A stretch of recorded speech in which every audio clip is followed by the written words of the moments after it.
ಯುದ್ಧದ ಕಾರ್ಮೋಡದಲ್ಲಿ ಕಳೆದು ಹೋದ ಎಪ್ಸ್ಟೀನ್ ಫೈಲ್ಸ್. ನಮಸ್ಕಾರ, ಫಸ್ಟ್ ಕನ್ನಡಕ್ಕೆ ಸ್ವಾಗತ. ಇದು ಎಡಿಟರ್ ಸ್ಪೆಷಲ್.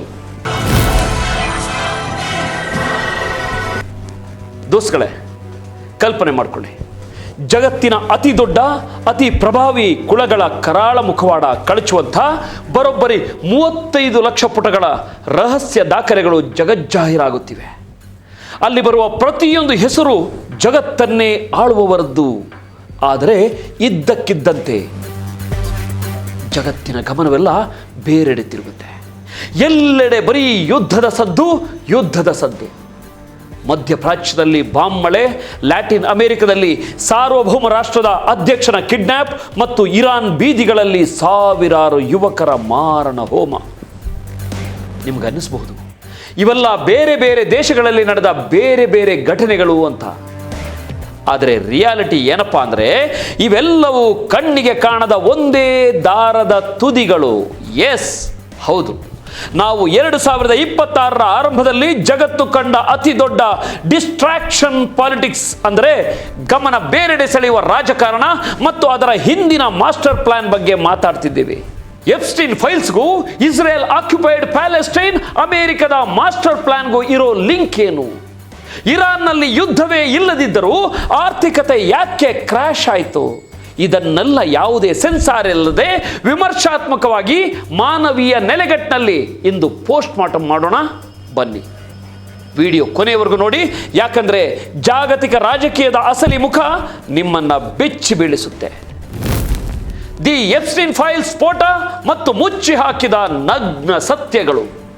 ಮೊದಲಿಗೆ ನಾವು ಜನವರಿ 30, 2026ಕ್ಕೆ ಹೋಗೋಣ. ಅಮೆರಿಕದ ನ್ಯಾಯಾಂಗ ಇಲಾಖೆ ಒತ್ತಡಕ್ಕೆ ಮಣಿದು ಜೆಫ್ರಿ ಎಪ್ಸ್ಟೀನ್ನ ಲೈಂಗಿಕ ದಂಧೆಗೆ ಸಂಬಂಧಿಸಿದ 3.5 ದಶಲಕ್ಷ ಅಂದರೆ 35 ಲಕ್ಷ ಪುಟಗಳ ದಾಖಲೆಗಳು, 2,000 ವಿಡಿಯೋಗಳು ಮತ್ತು 1.8 ಲಕ್ಷ ಅಂದರೆ 1,80,000 ಫೋಟೋಗಳನ್ನು ಬಿಡುಗಡೆ ಮಾಡ್ತು. ಆ ನಂತರ ಏನಾಯಿತು? ಇಂಟರ್ನೆಟ್ನಲ್ಲಿ ಬೆಂಕಿ ಹೊತ್ಕೊಂಡಿತ್ತು. ಯಾಕಂದ್ರೆ ಈ ಫೈಲ್ಸ್ನಲ್ಲಿ ಅಮೆರಿಕದ ಹಾಲಿ ಅಧ್ಯಕ್ಷ ಡೊನಾಲ್ಡ್ ಟ್ರಂಪ್ ಅವರ ಹೆಸರು 100 ಬಾರಿ ಪ್ರಸ್ತಾಪವಾಗಿತ್ತು. 90ರ ದಶಕದಲ್ಲಿ ಎಪ್ಸ್ಟೀನ್ನ ಲೋಲಿಟಾ ಎಕ್ಸ್ಪ್ರೆಸ್ ಜೆಟ್ನಲ್ಲಿ ಟ್ರಂಪ್ ಓಡಾಡಿದ ದಾಖಲೆಗಳು, ಪ್ರಾಸಿಕ್ಯೂಟರ್ಗಳ ಇಮೇಲ್ಗಳು ಹೊರಬಿದ್ದುವು.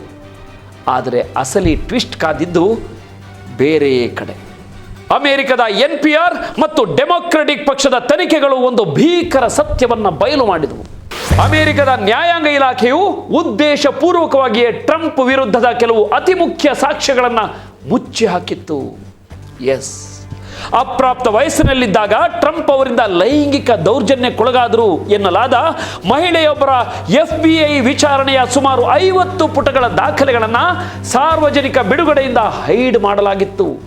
ಇದರ ಬಗ್ಗೆ ಅಮೆರಿಕದ ಹೌಸ್ ಓವರ್ಸೈಟ್ ಕಮಿಟಿಯ ರಾಬರ್ಟ್ ಗಾರ್ಸಿಯಾ ಅವರು ಇದು ವೈಟ್ ಹೌಸ್ನ ಕವರ್ ಅಪ್ ಅಂತ ನೇರ ಆರೋಪ ಮಾಡಿದರು.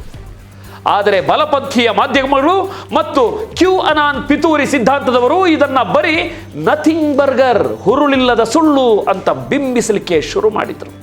ಯೋಚಿಸಿ ದೋಸ್ತುಗಳೇ, ಯುರೋಪ್ನಲ್ಲಿ ಪ್ರಿನ್ಸ್ ಆಂಡ್ರ್ಯೂ ಅವರಂತಹ ರಾಜವಂಶಸ್ಥರೇ ಈ ಹಗರಣದಿಂದ ತಮ್ಮ ಪದವಿ ಕಳೆದುಕೊಂಡರು. ಆದರೆ ಅಮೆರಿಕದಲ್ಲಿ ತಮ್ಮ ನಾಯಕರನ್ನ ರಕ್ಷಿಸಲಿಕ್ಕೆ ಒಂದು ಬೃಹತ್ ನರೇಟಿವ್ ಕಂಟ್ರೋಲ್ ಶುರುವಾಯಿತು. ಜನರ ಕೋಪ ಕಟ್ಟೆಯೊಡೆಯುತ್ತಿತ್ತು. ಆಳುವ ವರ್ಗಕ್ಕೆ ಈಗ ಜನರ ಗಮನವನ್ನು ಬೇರೆಡೆ ಸೆಳೆಯಲು ಒಂದು ಬೃಹತ್ ನಾಟಕದ ತುರ್ತು ಅಗತ್ಯವಿತ್ತು. ಆ ನಾಟಕವೇ ಯುದ್ಧ. ಗಾಜಾ ಮಾಸ್ಟರ್ ಪ್ಲಾನ್, ಯುದ್ಧ ಭೂಮಿಯಲ್ಲಿ ರಿಯಲ್ ಎಸ್ಟೇಟ್ ದಂಧೆ. ಜಗತ್ತಿನ ಕಣ್ಣು ಎಪ್ಸ್ಟೀನ್ ಫೈಲ್ಸ್ ಮೇಲಿರುವಾಗಲೇ ಫೆಬ್ರವರಿ 2026ರಲ್ಲಿ ದಾವೋಸ್ನ ವಿಶ್ವ ಆರ್ಥಿಕ ವೇದಿಕೆಯಲ್ಲಿ ಟ್ರಂಪ್ ಅಳಿಯ ಜೇರೆಡ್ ಕುಶ್ನರ್ ಒಂದು ಮಾಸ್ಟರ್ ಪ್ಲಾನ್ ರಿಲೀಸ್ ಮಾಡ್ತಾರೆ. $25 ಶತಕೋಟಿ ವೆಚ್ಚದ ಗಾಜಾ ಪುನರ್ ನಿರ್ಮಾಣ ಯೋಜನೆ. ಎಸ್, ಮೇಲ್ನೋಟಕ್ಕೆ ಇದು ವಾಹ್ ಎಂಥ ಒಳ್ಳೆಯ ಪ್ಲಾನ್ ಅನ್ನಿಸಬಹುದು. ಸಮುದ್ರ ತೀರದಲ್ಲಿ 180 ಬೃಹತ್ ಗಗನಚುಂಬಿ ಕಟ್ಟಡಗಳು, 1 ಲಕ್ಷ ವಸತಿ ಘಟಕಗಳು, ಶಾಲೆಗಳು, ಆಸ್ಪತ್ರೆಗಳು. ಆದರೆ ಈ ಯೋಜನೆಯ ಅಸಲಿ ಕ್ರೂರ ಮುಖ ಕೇಳಿದರೆ ನೀವು ದಂಗಾಗ್ತೀರಾ. ಈ ಯೋಜನೆಯನ್ನು ಜಾರಿ ಮಾಡಲು ಬೋರ್ಡ್ ಆಫ್ ಪೀಸ್ ಅನ್ನೋ ಸಮಿತಿ ರಚನೆ ಆಯಿತು. ಆದರೆ ಅಚ್ಚರಿ ಅಂದರೆ ಇದರಲ್ಲಿ ಒಬ್ಬ ಪ್ಯಾಲೆಸ್ಟೈನ್ ಪ್ರತಿನಿಧಿ ಇರಲಿಲ್ಲ. ಬರೀ ಟ್ರಂಪ್ ಆಪ್ತರು ಮತ್ತು ಕಾರ್ಪೊರೇಟ್ ಕುಳಗಳು ಮಾತ್ರ ಇರೋದು. ಇದು ಶಾಂತಿ ಯೋಜನೆ ಅಲ್ಲ, ಇದೊಂದು ಅಪ್ಪಟ ರಿಯಲ್ ಎಸ್ಟೇಟ್ ದಂಧೆ. ಗಾಜಾವನ್ನ ಸಂಪೂರ್ಣವಾಗಿ ನಿಶಸ್ತ್ರೀಕರಣ ಮಾಡಿ ಪ್ಯಾಲೆಸ್ಟೈನ್ ಪ್ರಾಧಿಕಾರವನ್ನ ಕೇವಲ ಒಂದು ತಂತ್ರಜ್ಞಾನಾಧಾರಿತ ಸರ್ವಿಸ್ ಪ್ರೊವೈಡರ್ ಆಗಿ ಮಾತ್ರ ಉಳಿಸುವುದು ಇವರ ಉದ್ದೇಶ. ಅದಕ್ಕಿಂತ ಭೀಕರವಾದ ಅಂಶವೆಂದರೆ, ಊಟ, ಔಷಧದಂತ ಮಾನವೀಯ ನೆರವು ಸಿಗಬೇಕಾದ್ರೆ ಪ್ಯಾಲೆಸ್ಟೀನಿಯರು ತಮ್ಮ ಸ್ವನಿರ್ಣಯದ ಹಕ್ಕನ್ನ ಬಿಟ್ಟು ಕೊಡಬೇಕು. ಮಾನವೀಯತೆಯ ದೃಷ್ಟಿಯಿಂದ ನೋಡಿ, ಅಂತಾರಾಷ್ಟ್ರೀಯ ನ್ಯಾಯಾಲಯ ಅಂದರೆ ICJ ಇಸ್ರೇಲ್ ಆಕ್ಯುಪೈಡ್ ಪ್ಯಾಲೆಸ್ಟೈನ್ನ ಆಕ್ರಮಣವನ್ನ ವರ್ಣಭೇದ ನೀತಿ, ಅಪಾರ್ಥೈಡ್ ಅಂತ ಹೇಳಿದೆಯೋ, ಅಂತಾರಾಷ್ಟ್ರೀಯ ಕ್ರಿಮಿನಲ್ ನ್ಯಾಯಾಲಯ ನೆತನ್ಯಾಹು ವಿರುದ್ಧ ಯುದ್ಧ ಅಪರಾಧದ ವಾರೆಂಟ್ ನೀಡಿದೆಯೋ, ಆ ಎಲ್ಲ ಕೇಸ್ಗಳನ್ನು ರದ್ದು ಮಾಡಬೇಕು ಅನ್ನೋದು ಈ ಮಾಸ್ಟರ್ ಪ್ಲಾನ್ನ ಮುಖ್ಯ ಷರತ್ತು. ಒಂದು ಜನಾಂಗದ ಸಮಾಧಿಯ ಮೇಲೆ ಅವರ ಸಾರ್ವಭೌಮತೆಯನ್ನು ಕಿತ್ತುಕೊಂಡು ಕಟ್ಟುವ ಈ ಗಗನಚುಂಬಿ ಕಟ್ಟಡಗಳು ಸಾಮ್ರಾಜ್ಯಶಾಹಿಗಳ ಗ್ರೇಟರ್ ಇಸ್ರೇಲ್ ಆಕ್ಯುಪೈಡ್ ಪ್ಯಾಲೆಸ್ಟೈನ್ ವಿಸ್ತರಣಾವಾದದ ಅಸಲಿ ಮುಖವಲ್ಲದೆ ಮತ್ತೇನು? ಇರಾನ್ನ ಕೃತಕ ಆರ್ಥಿಕ ಬಿಕ್ಕಟ್ಟು ಮತ್ತು ಇಂಟರ್ನೆಟ್ ಕತ್ತಲೆಯಲ್ಲಿ ರಕ್ತ ದೋಕುಳಿ. ಈಗ ನಾವು ಇರಾನ್ ಕಡೆ ಬರೋಣ. ಡಿಸೆಂಬರ್ 2025 ಮತ್ತು ಜನವರಿ 2026 ಇರಾನ್ನಲ್ಲಿ ಯಾವುದೇ ಯುದ್ಧ ಇರಲಿಲ್ಲ. ಆದರೆ ಜನ ಇದ್ದಕ್ಕಿದ್ದಂತೆ ಬೃಹತ್ ಮಟ್ಟದಲ್ಲಿ ಬೀದಿಗಿಳಿದರು. ಯಾಕೆ? ಯುವ ಜನತೆ ಅರ್ಥ ಮಾಡಿಕೊಳ್ಬೇಕಾದ ಅತಿ ದೊಡ್ಡ ಪಾಠ ಇಲ್ಲಿದೆ. ಇಂದಿನ ಕಾಲದಲ್ಲಿ ಯುದ್ಧ ಕೇವಲ ಗನ್ಗಳಿಂದ ನಡೆಯಲ್ಲ, ಎಕನಾಮಿಕ್ ವೆಪನ್ ಅಂದರೆ ಆರ್ಥಿಕ ಅಸ್ತ್ರಗಳಿಂದ ನಡೆಯುತ್ತೆ. ಅಮೆರಿಕದ ಖಜಾನೆ ಕಾರ್ಯದರ್ಶಿ ಸ್ಕಾಟ್ ಬೆಸೆಂಟ್ ಬಹಿರಂಗವಾಗಿ ಒಪ್ಪಿಕೊಂಡಂತೆ ವಾಷಿಂಗ್ಟನ್ ಉದ್ದೇಶಪೂರ್ವಕವಾಗಿ ಇರಾನ್ನಲ್ಲಿ ಡಾಲರ್ ಕೊರತೆ ಅಂದರೆ ಡಾಲರ್ ಶಾರ್ಟೇಜ್ ಸೃಷ್ಟಿಸಿತು. ಇದರ ಪರಿಣಾಮ ಇರಾನ್ನ ಕರೆನ್ಸಿ ರಿಯಾಲ್ ಮೌಲ್ಯ ಪಾತಾಳಕ್ಕೆ ಬಿತ್ತು. ಡಿಸೆಂಬರ್ 28, 2025 ಟೆಹರಾನ್ನ ಗ್ರ್ಯಾಂಡ್ ಬಜಾರ್ನಲ್ಲಿ ಅಂಗಡಿಯವರು ಮುಷ್ಕರ ಶುರು ಮಾಡಿದರು. ದಶಕಗಳಿಂದ ಜಾರಿಯಲ್ಲಿದ್ದ ಕೆಲವು ಕಠಿಣ ನಿಯಮಗಳು, ಭ್ರಷ್ಟಾಚಾರ, ಕುರ್ದ್ ಮತ್ತು ಬಲೂಚಿಗಳ ಮೇಲಿನ ದಬ್ಬಾಳಿಕೆಯಿಂದ ಬೇಸತ್ತಿದ್ದ ಜನರಿಗೆ ಈ ಆರ್ಥಿಕ ಕುಸಿತ ಕಿಡಿಯಾಯಿತು. ಆದರೆ ಇರಾನ್ ಸರ್ಕಾರ ತನ್ನದೇ ಜನರ ಮೇಲೆ ಹೇಗೆ ವರ್ತಿಸಿತು ಗೊತ್ತಾ? ಆಮ್ನೆಸ್ಟಿ ಇಂಟರ್ನ್ಯಾಷನಲ್ ವರದಿಗಳ ಪ್ರಕಾರ ಸರ್ಕಾರಿ ಭದ್ರತಾ ಪಡೆಗಳು ಅಂದರೆ IRGC ಮತ್ತು ಫರಾಜಾ ಕಟ್ಟಡಗಳ ಮೇಲ್ಛಾವಣಿಯ ಮೇಲೆ ನಿಂತು ಪ್ರತಿಭಟನಾಕಾರರ ತಲೆ ಮತ್ತು ಎದೆಗೆ ಸ್ನೈಪರ್ ಮತ್ತು ಮೆಟಲ್ ಪೆಲೆಟ್ಗಳಿಂದ ನೇರವಾಗಿ ಗುಂಡು ಹಾರಿಸಿದವು. ಜಗತ್ತಿಗೆ ಈ ರಕ್ತ ದೋಕುಳಿಯ ಸಾಕ್ಷ್ಯ ಸಿಗಬಾರದು ಅಂತ ಇರಾನ್ ಸರ್ಕಾರ ಜನವರಿ 8, 2026 ಇಡೀ ದೇಶದ ಇಂಟರ್ನೆಟ್ ಅನ್ನೇ ಕಡಿತಗೊಳಿಸಿತು. ಈ ಕತ್ತಲೆಯಲ್ಲಿ ನಡೆದ ಮಾರಣ ಹೋಮದಲ್ಲಿ ಕನಿಷ್ಠ 12,000ದಿಂದ 36,000ಕ್ಕೂ ಹೆಚ್ಚು ಮುಗ್ಧ ಜನ, ಯುವಕರು, ಮಕ್ಕಳು ಬಲಿಯಾದರು ಅಂತ ವಿರೋಧ ಪಕ್ಷದ ಮಾಧ್ಯಮಗಳು ವರದಿ ಮಾಡಿವೆ. ಅಮೆರಿಕವು ಕೃತಕವಾಗಿ ಆರ್ಥಿಕತೆಯನ್ನು ಕೆಡವಿತು.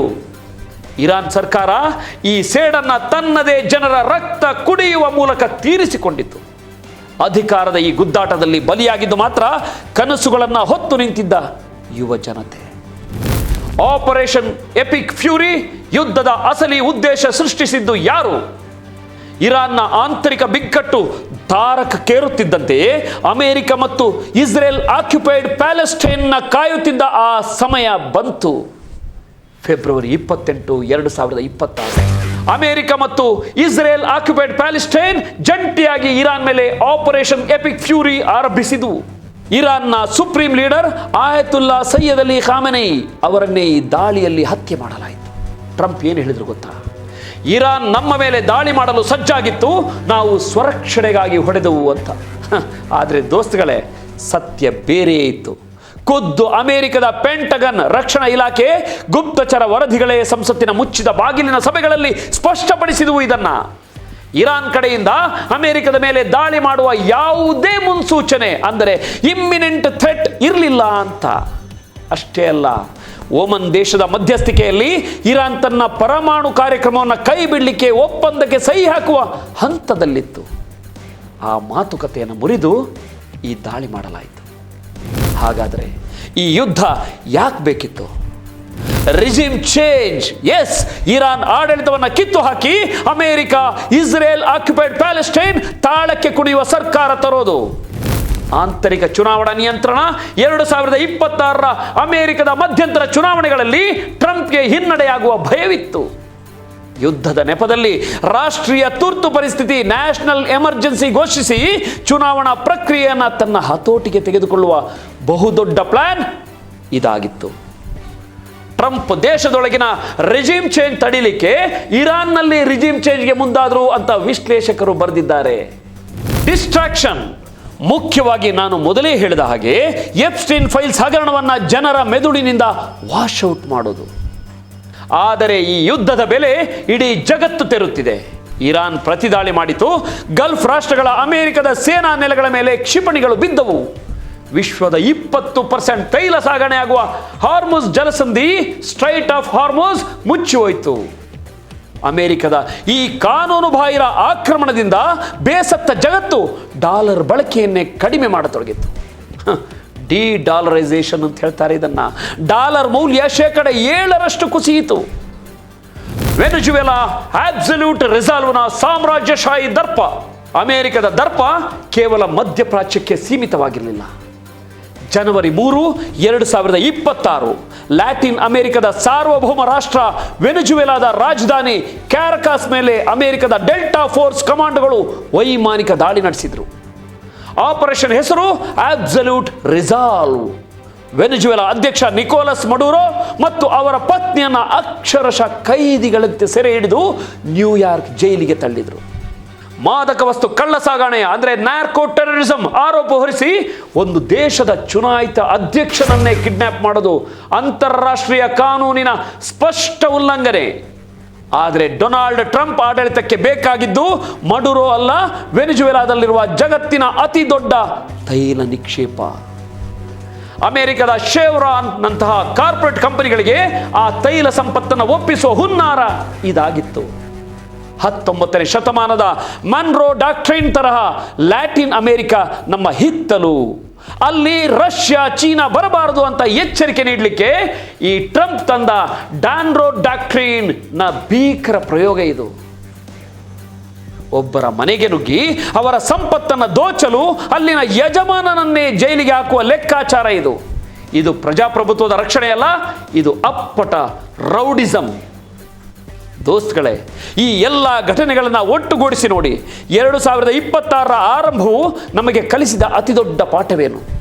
ಯಾವಾಗ ಜಗತ್ತಿನ ಪ್ರಭಾವಿ ಕುಳಗಳ, ಬಂಡವಾಳಶಾಹಿಗಳ ಮತ್ತು ರಾಜಕಾರಣಿಗಳ ಕರಾಳ ಮುಖ ಎಪ್ಸ್ಟೈನ್ ಫೈಲ್ಸ್ನಂತಹ ಹಗರಣಗಳ ಮೂಲಕ ಬಯಲಾಗುತ್ತದೆಯೋ ಆಗ ಅವರು ತಮ್ಮ ಅಸ್ತಿತ್ವವನ್ನು ಉಳಿಸಿಕೊಳ್ಳಲು ಇಡೀ ಪ್ರಪಂಚವನ್ನೇ ಯುದ್ಧದ ಬೆಂಕಿಗೆ ತಳ್ಳಲಿಕ್ಕೆ ಸಿದ್ಧರಾಗ್ತಾರೆ.